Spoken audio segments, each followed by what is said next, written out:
So last time we talked about the importance of getting global flexion through your body and internal rotation, especially through your rib cage. And this is really important for runners because running is a really extended activity, which means that we need to arch our back and kind of use our back muscles and our hip flexors.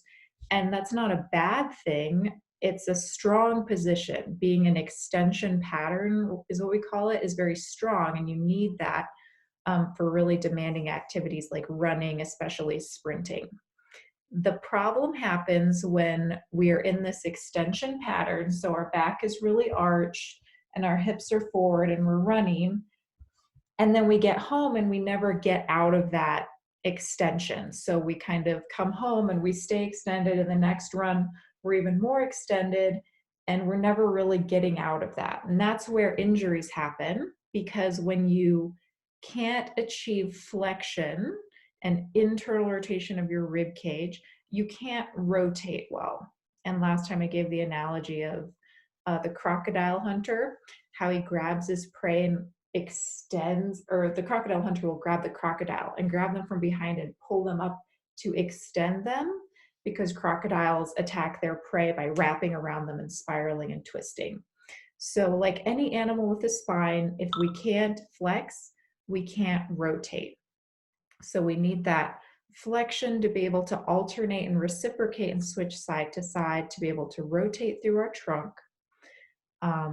And so that we're not rotating at joints that aren't supposed to rotate, like our knees or ankles. Well, ankles do rotate, but they're not supposed to make up for all the rotation in our spine.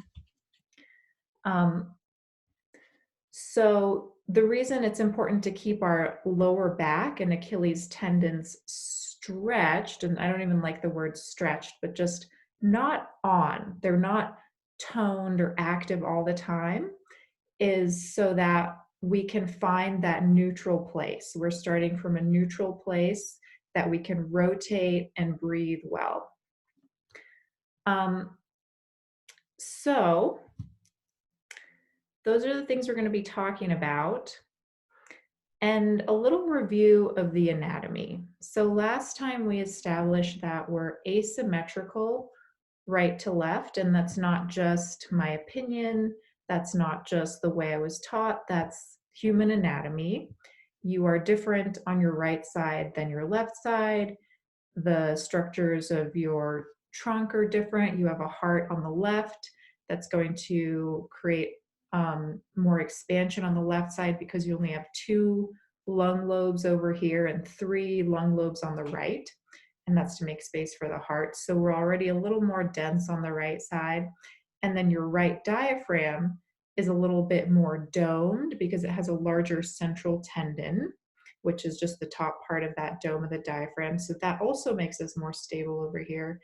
And then you have a nice little liver under your right diaphragm, which is further stabilizing that right side and kind of internally rotating and flexing on the right. And we're more open and extended on the left, just because we have less of that dome of the left diaphragm, and we have the diaphragm pulling us over to the right because of the lower attachments. So I'm just going to share a little image here. So this we also looked at last time, if you were able to watch that. And if you missed the last one, I'll include it in the chat at the end, a link to the video of last time, so you can have more detail. But this is looking at a cutout of somebody from the front. So the right side is to your left and the left side is to your right. So you can already visualize the larger central tendon of the diaphragm on the right, the larger dome of the diaphragm on the right. And that also makes us feel much more stable on the right. And the right pelvis is in a more posteriorly tilted or kind of tucked position. The left pelvis is in an anteriorly tilted or forward position. So basically, we're seeing more of that extension pattern on the left side to begin with, just because you're a human being. And on top of that, if you're a runner, you're going to kind of make up for that by extending both sides so that you can be really strong there, but you don't want to kind of be stuck there because then you can't switch right, left, right, left, which is really what you want to be able to do as a runner, because running is an alternating, reciprocating activity. So we're gonna want to use our glutes, our gluteal muscles, to help make us more symmetrical. And because we're asymmetrical to begin with, we're gonna do some things a little bit differently right to left. So as a runner, you're going to want to think about your right glute, your glute max, that big old glute muscle, your big butt muscle on the right, as something that's going to help push you over to the left. It's going to help you get onto that left side in a way that feels stable and supported,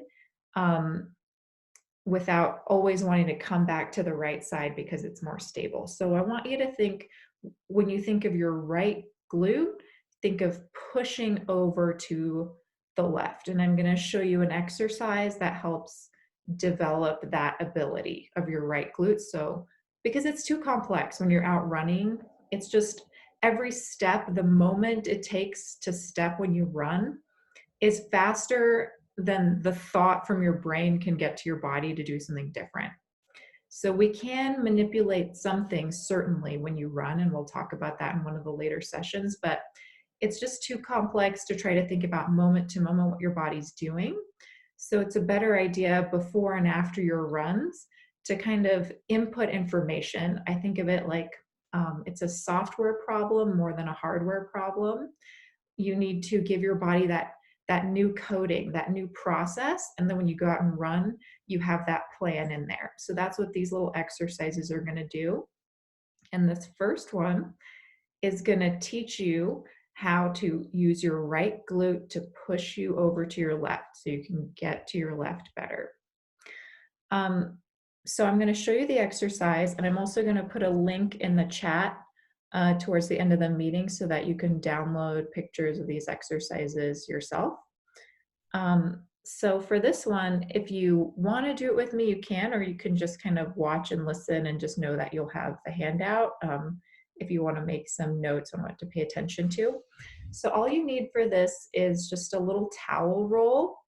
And I say have 2 towel rolls, and you'll see why. And something to put on your head. You can use your arm as a little pillow, but you definitely want your neck to be really relaxed. So if you know you have neck stuff, just have a pillow nearby.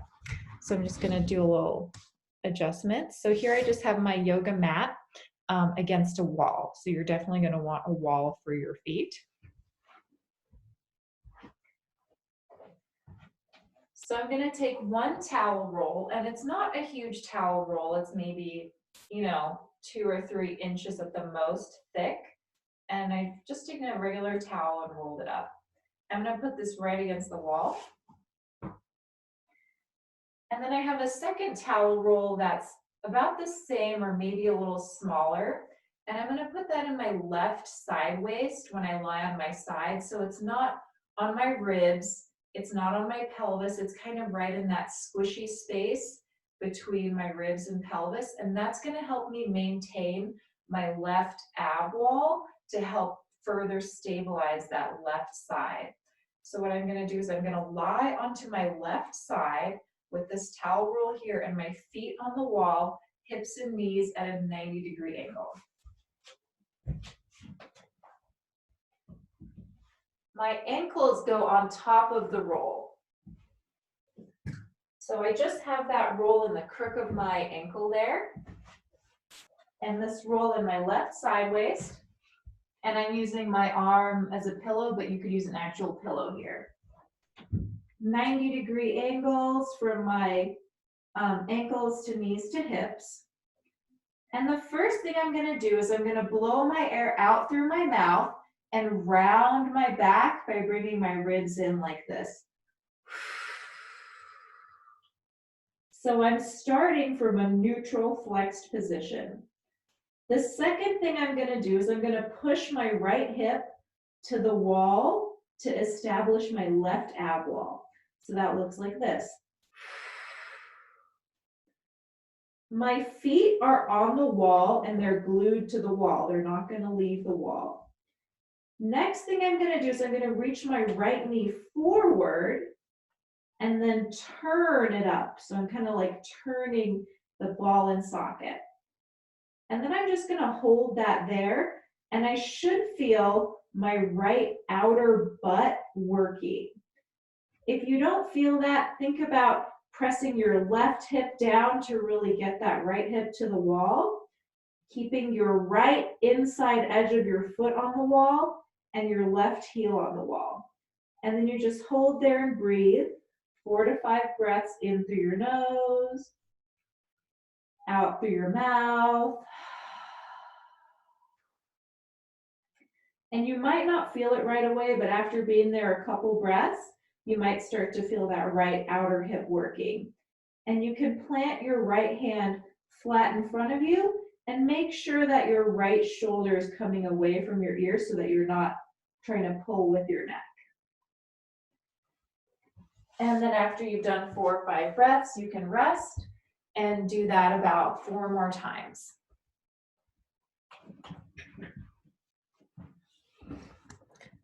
So that's showing you how to use your right glute to push you over to the left. And as you can see, there's a lot of nuance going on there because we do have these patterns where we want to pull ourselves back into our old pattern, which will be kind of, condensing the right side, opening the left side. That's why that towel roll is helpful, because it's going to remind you of this, but it's always better to use your muscle activity and kind of use the props to help inform you, but see, oh, do I feel my left abs lifting me away?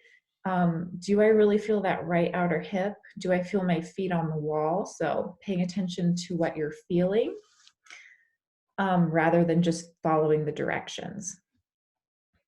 If you feel like that's too easy, you can add a band around your legs, but I find that for most people, if you're doing it right and you're getting all the little details, you will feel that right outer hip. And if you don't, you can always email me or send me a message and I can help you work through that. Okay, so we learned about how the right side needs to learn how to be a push over to the left. So when you think your right butt, you think push. The left side needs to learn how to be a better standing leg. So that left side is in swing phase. That's how I think about it. In running, you have stance and you have swing. And that left side is kind of, it's open, it's extended, that left leg is coming forward, and it's good at that, but it doesn't know how to be good at being your standing leg. And when I think of the standing leg, I think of ball and socket. So this is your thigh bone, and this is the socket, your hip socket. And if this is the front of your hip, and this is the back of your hip, that left hip is sitting a little forward in the socket. So it's not out of socket, right? If that happened, that would be really bad and you wouldn't be even able to walk. So your joint is not out of socket. It's just sitting a little forward. And for most people, but especially runners, and sometimes with runners, this is present a little bit on both sides. So we want to think about seating that hip into socket, especially on the left. So usually the reason that that left hip is sitting a little forward is because of that anatomy that we talked about before. And because of that, the back of the left hip, i.e. the left gluteal muscles, the left glute max and some other smaller glute muscles like the piriformis and coccygeus and those other muscles, tend to get tight. So they kind of push the bone forward in the socket. So on the left side, I want you to think seating ball into socket or opening the back of your left hip so that when you go to stand onto that left leg, you can actually be on that left leg, ball and socket, instead of just kind of half being there. When that ball sits into its socket nicely, you can rotate beautifully in that hip joint so that you're not straining either of your SI joints, you're not straining your knees, you're not straining your back, because your pelvis is stable and the joint that's supposed to move, your thigh bone, can nicely move in its socket. So that's the goal. So when you think left side, think sit into socket, ball and socket, opening back of hip.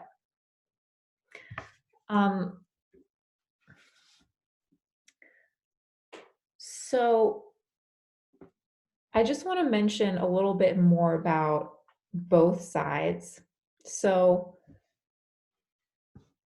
when you're a runner, like we talked about earlier, underlying you have that pattern of the left side a little bit forward, the right side a little bit back. But to be a strong runner, a lot of us will tend to tilt both sides forward, because now you can do a lot more because it's kind of symmetrical, but you're really in that extension pattern, so you're not shifting well right to left.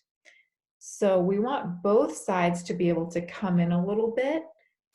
And when you're running in general, you want to think of pushing yourself forward with your big toes and your hamstrings versus pulling yourself forward kind of with your neck and your hip flexors.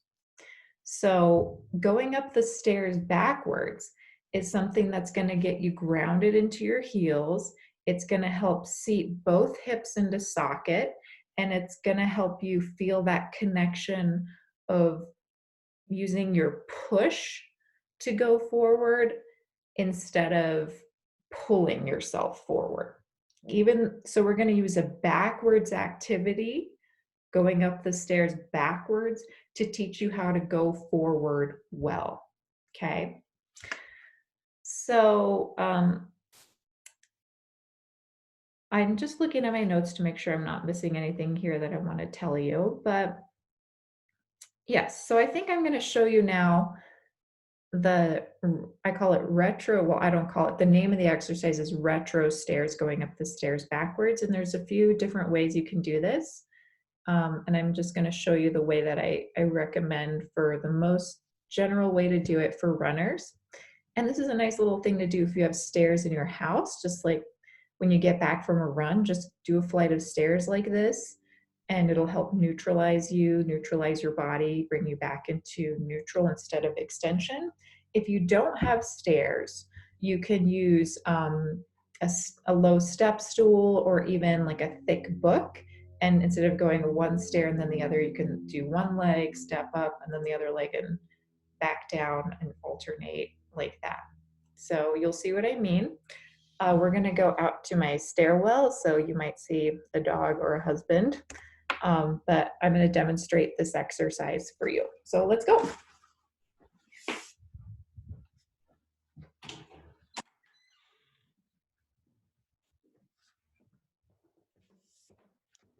Okay, so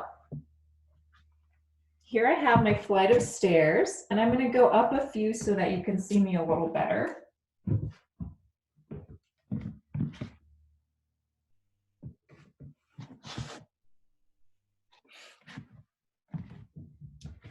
Okay.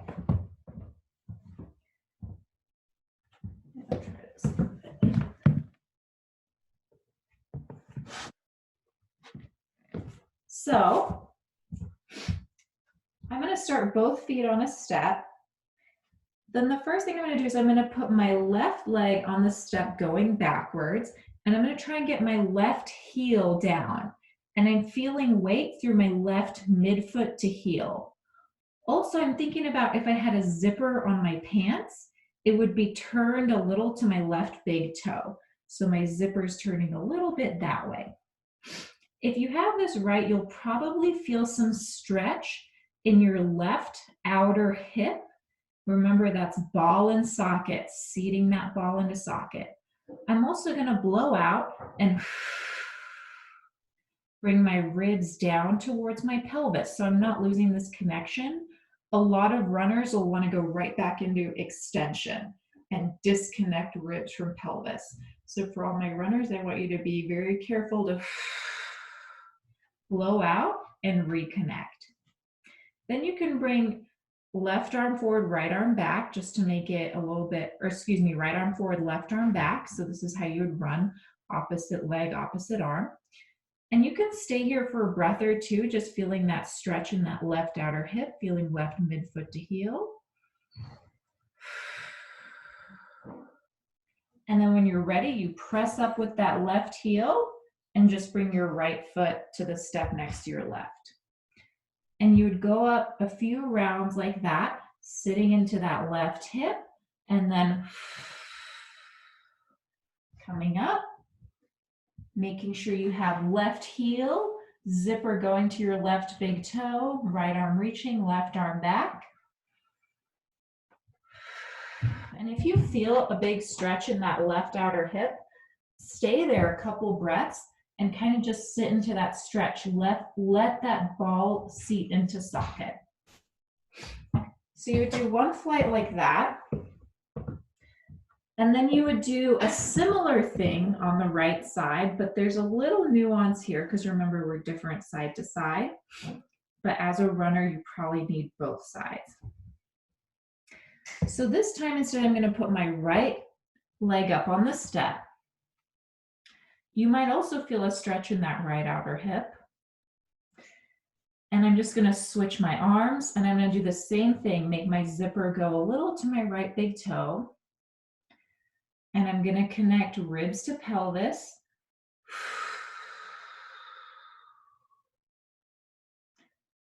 This time, left arms forward, right arms back. And I'm just going to put a little bit more awareness into my right arch and big toe, just to help me not go all the way over to my right side again, right? Because that's our tendency. So to mitigate that, I'm just going to put a little more awareness in right arch and big toe as I step up and bring foot to step. And I don't know if you guys could visualize that, but I could really feel my right big toe wanted to pop up and I wanted to just go over right to this side. So I'm going to do one more here. Keeping zipper to right big toe and a little more awareness to right arch, right inner edge of foot. And you would do a flight like that. And maybe a couple flights on each leg.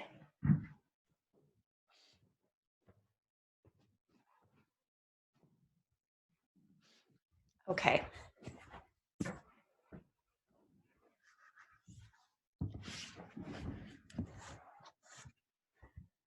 And we have a question that I think is appropriate for me to just go ahead and answer now. So H. Diddley, I think, is it Harriet? I'm not sure, but so she's asking, I've been doing single leg squats for my left Achilles and my left high hamstring still gets mad. Would the backward stairs be a bit of a substitute for that, or it's a different focus? I just need to catch my breath from working out for a second. So that is a really good question.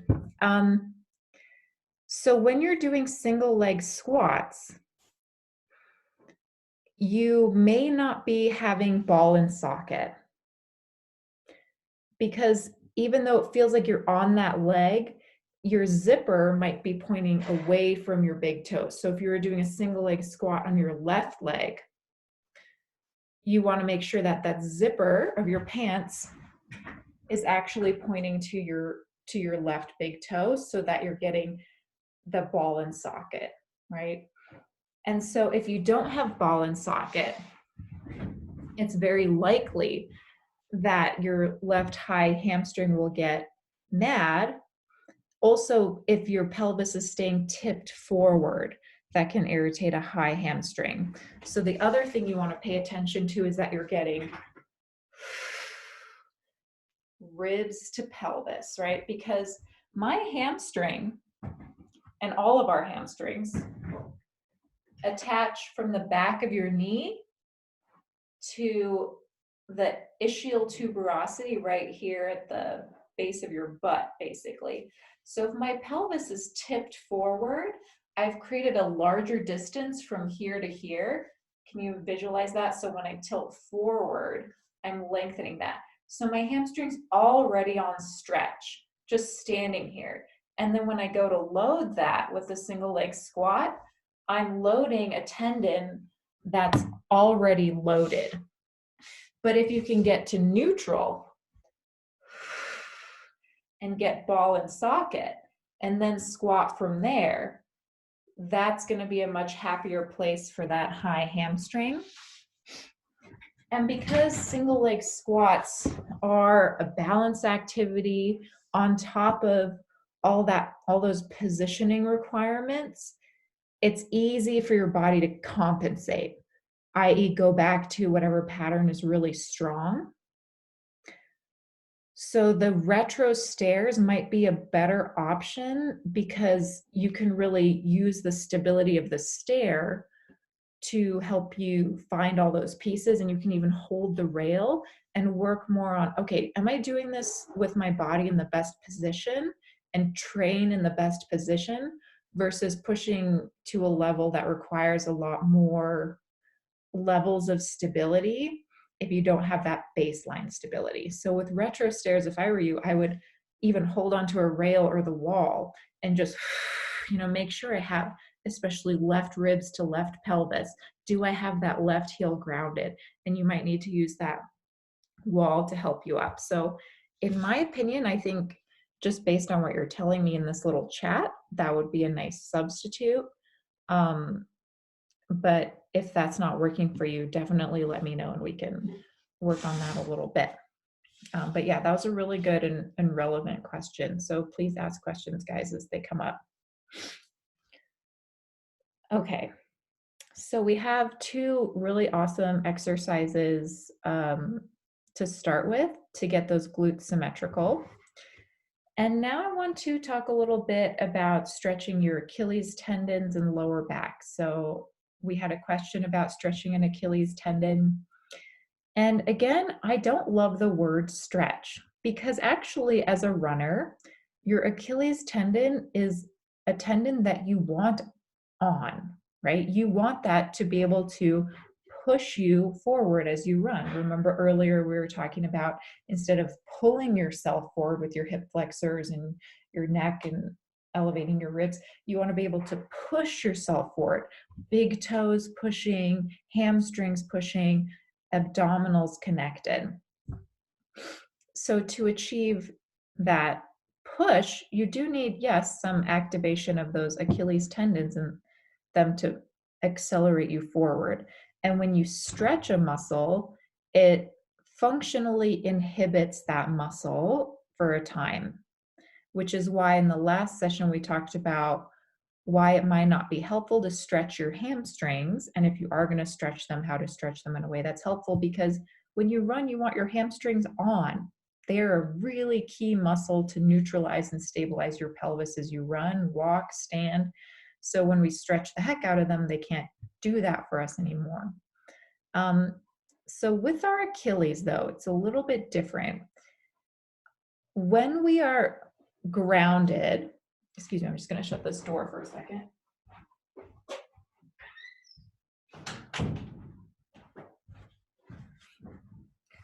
So when we are grounded, grounded is a way of saying neutral. So we have the ribs coming down, the pelvis in a neutral position. We can feel the floor well, and we can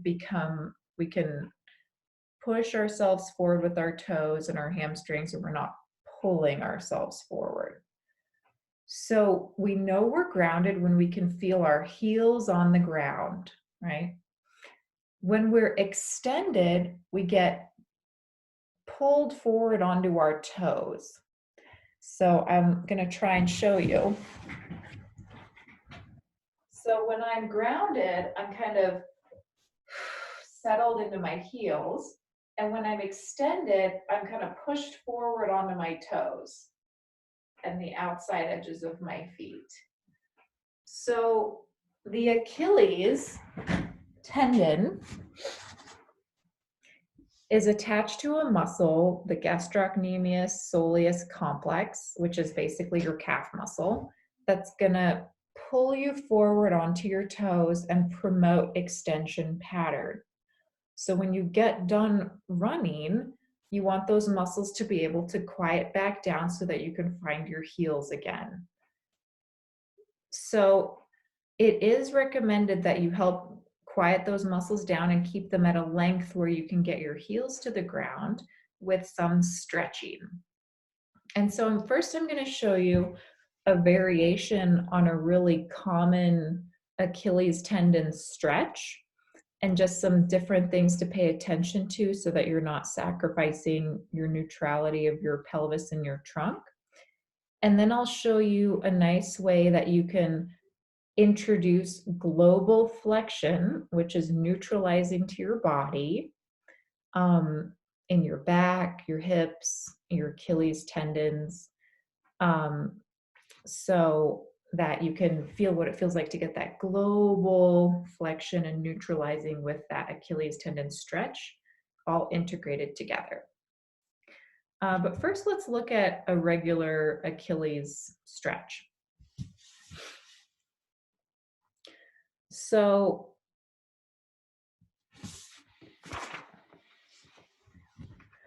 the stretch that we often see, and let me just adjust here.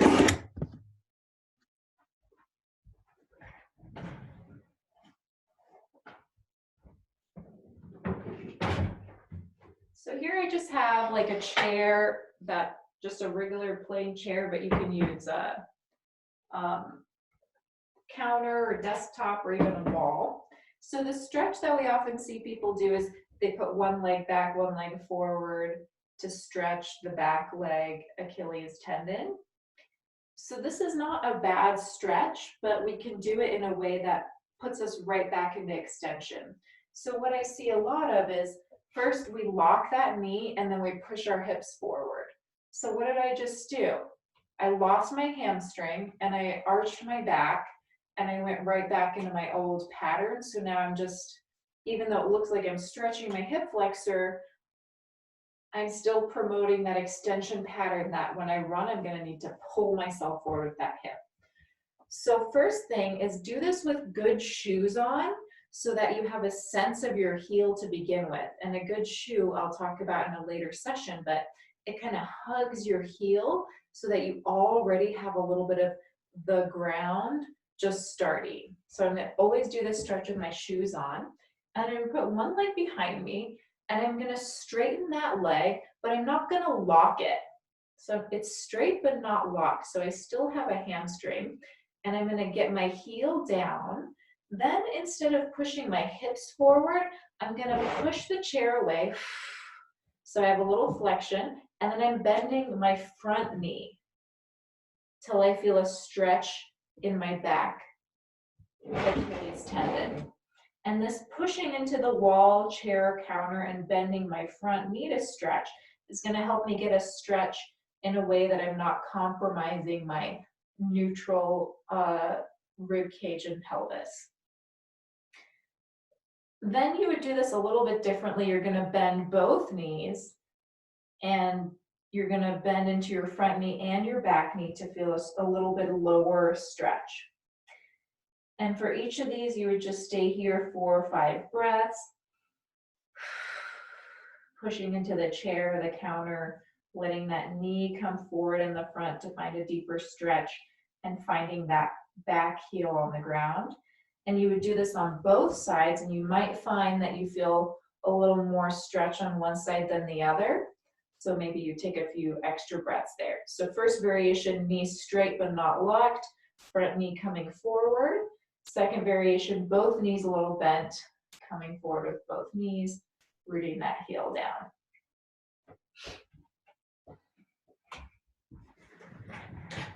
So if you like stretching your Achilles tendons, or if you feel like that's an area that you need to work on, and you just want to do a simple stretch like you've always done, that's a nice way to just add a little nuance so that it's supporting you in everything else you're trying to achieve. The next exercise and the final thing I'm going to share with you today is this full functional squat.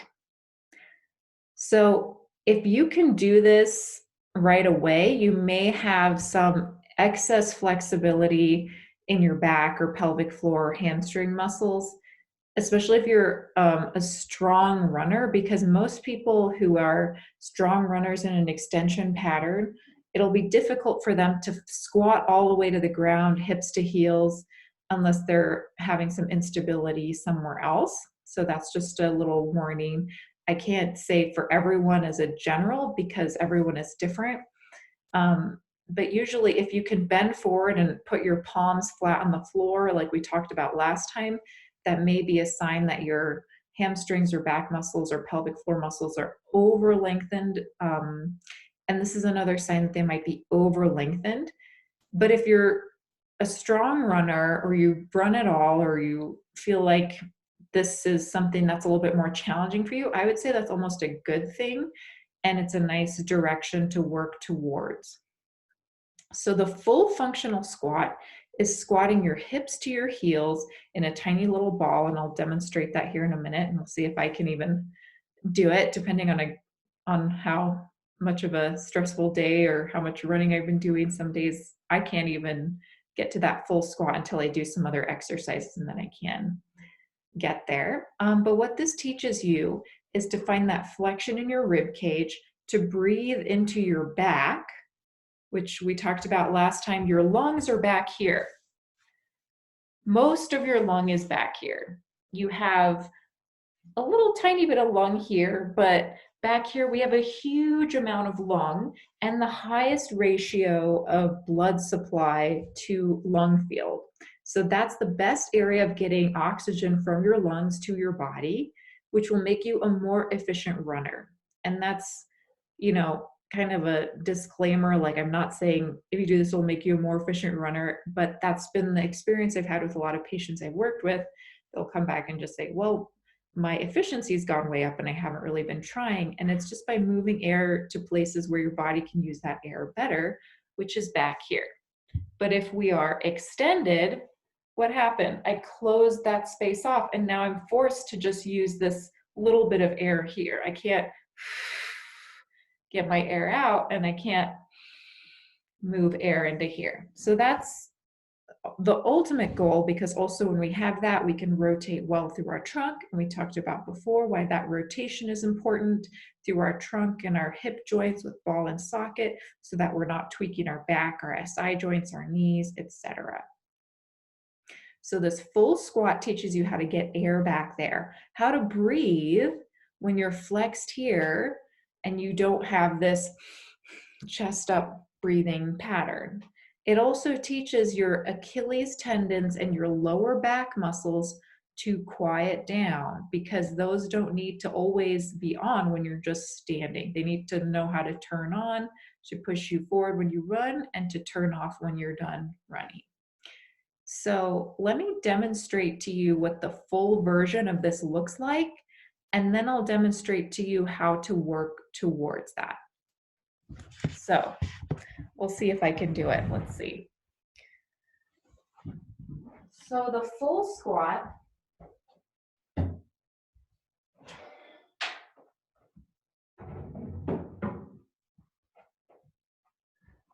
so what I'm going to do is I'm going to keep my heels on the ground. That's very important for all the reasons we talked about. That's our baseline for grounding, our baseline for a neutral pelvis. Then what I'm going to do is I'm going to round my back, bend my knees a little bit, and my feet are just about hip width apart. And I'm going to keep reaching to the floor as I'm bending my knees, rounding, seeing if I can get my hips to my heels. And I'm going to try and bring my hands here and breathe here. And you shouldn't feel your hip flexors. You should not feel the front of your hips working here. You might feel your abs, and you should feel weight in your heels, not your toes. And stay here 4 or 5 breaths. This is actually really challenging. And then to come out, you're going to come out the way you came in, keeping back round, pushing through heels, coming up. So I'm actually kind of amazed that I was able to do that just off sitting, and that's taken a bit of work to get there. So know that that's the goal, but you might not get there right away. And now I'm going to show you a little trick or a hack to help you achieve that over time and get all the same benefits. So for this little trick, you need some kind of pole or a broomstick. I'm going to use a trekking pole.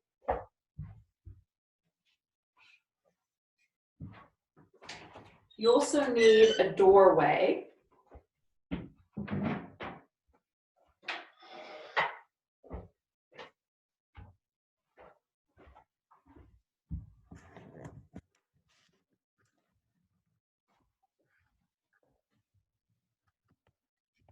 So I'm going to do a little rearranging here. Okay, so this is my doorway.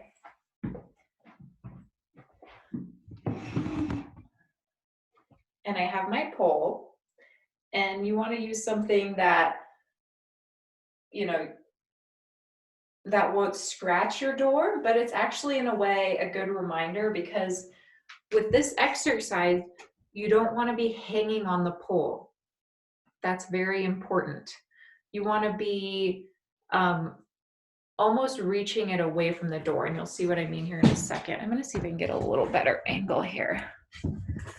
Okay. So I'm going to take the pole and I'm going to put it through the door. So the pole is in the door and I can kind of stabilize myself with it. Then what I'm going to do is I'm going to step back a little bit so that the tip of my shoulder, that bony part that sticks out at the top of your shoulder, drops right down over your midfoot, over the middle of your foot. So I'm already forced into a little bit of flexion here. From there, my feet are hip width or a little bit wider apart. I'm going to round out my back and bring my ribs in.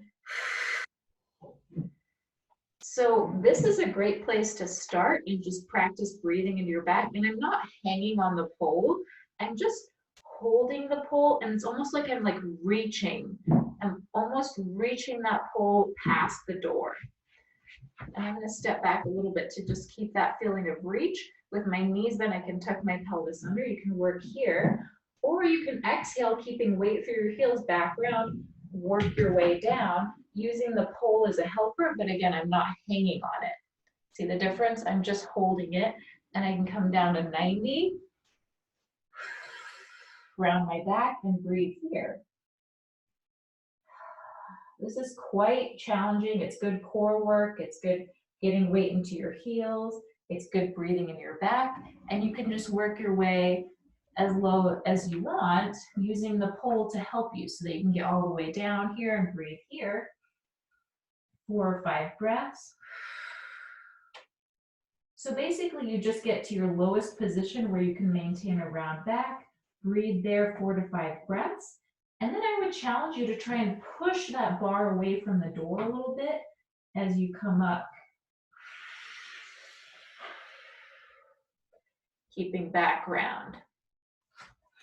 So you would do that, getting to your lowest point for 4 to 5 breaths, and come up with the round back, pushing through heels, and I would repeat that 4 or 5 times.